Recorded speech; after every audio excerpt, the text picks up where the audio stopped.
Dengan dimulainya pembangunan shortcut menuju Singaraja, Komisi 3 DPRD Provinsi Bali mengusulkan dibangunnya jalan tol Bhinneka Tunggal Ika, yaitu Tol Trans Bali Nusa Tenggara Nusra kepada pemerintah pusat melalui Komisi 5 DPR RI. Pembangunannya bisa dilakukan secara bertahap, dimulai dari Bali, lalu berlanjut ke NTB dan NTT.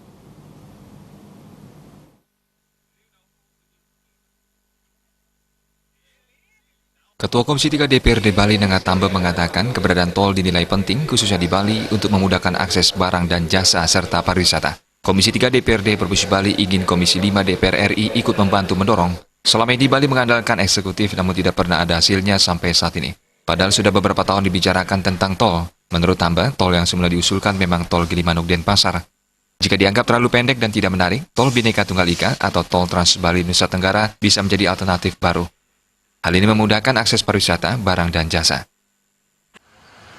Menyampaikan bahwa usulan bahwa terbangunnya tol Bali Nusa Tenggara. Ya, semoga ini rancangan ini bisa terdaftar di yang pertama bisa diketahui cita-cita kita ini di saudara-saudara kita di DPR RI Komisi 5. Karena melalui dari situ nanti teman-teman di Komisi 5 itu akan memperjuangkan. Ya kan, mungkin power Komisi 5 lebih tinggi gitu loh. Ya, makanya kita butuh itu.